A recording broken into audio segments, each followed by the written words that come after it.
the determining the existence of parameters within Creo is actually quite crucial for most automation processes because typically you don't want to try to set something if it doesn't exist, or you want to verify that information is available before you make other decisions, like if I want to get the values of something or whatever.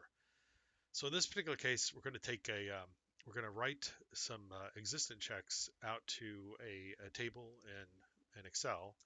And to do that, we're going to first create a table, obviously, but we're going to tap into the parameter exists function. What this is going to do by default is say, for the active model, let's put in, like, for example, description. Does that parameter exist? And we're going to write it to my table.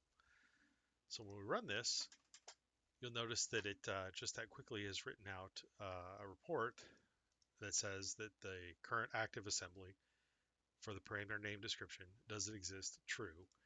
And in this particular case, it does exist. So if we put in let's say a different value, um, let's add in another value here, say description 2.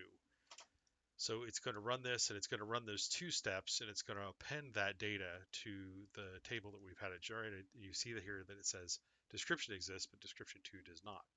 So you can do this for any number of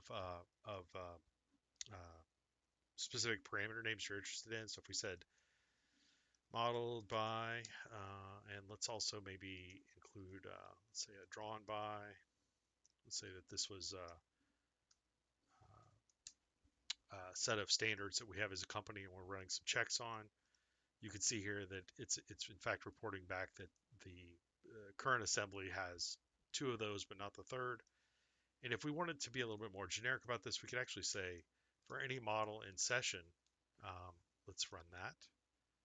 And in this particular case, it's actually showing us the wildcard results for every model that's in session based on the request that's there. So for description, modeled by, and drawn by, we can easily find out which models have which particular parameters in them based on those simple checks that are there.